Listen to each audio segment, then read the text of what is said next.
प्रलंबित मागण्यांसाठी एसटी कर्मचाऱ्यांचा संपाचा इशारा 9 ऑगस्ट पासून 13 संघटना एकाच वेळी आंदोलनात उतरणार।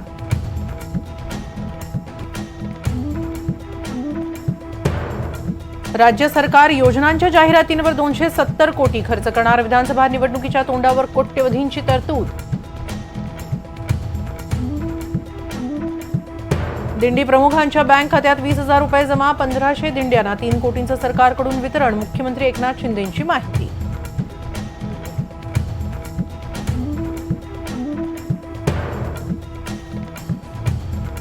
अजित पवार गटाच्या विधानसभा मतदारसंघांवर शिंदे गटाची नजर। दिंडोरी जुन्नरसह 8 मतदारसंघात शिवसेनेकडून निरीक्षकांची नेमणूक।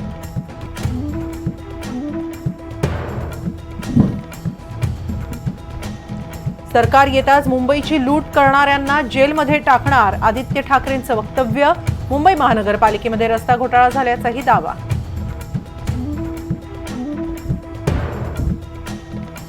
आश्वासन देऊनही वडिलांना राज्यपाल पद दिलं नाही। अभिजित अडसुळांकडून नाराजी व्यक्त। भाजपकडून अपमान अन्याय होत असल्याचीही खंत।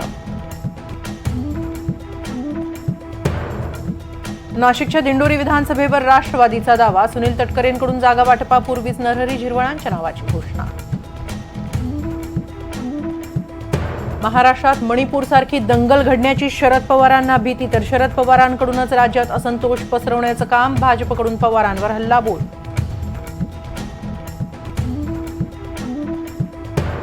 पूजा खेडकर प्रकरणानंतर एमपीएससी ऍक्शन मोडवर। 2022च्या भरती प्रक्रियेतील 9 दिव्यांग उमेदवारांची फेरपडताळणी।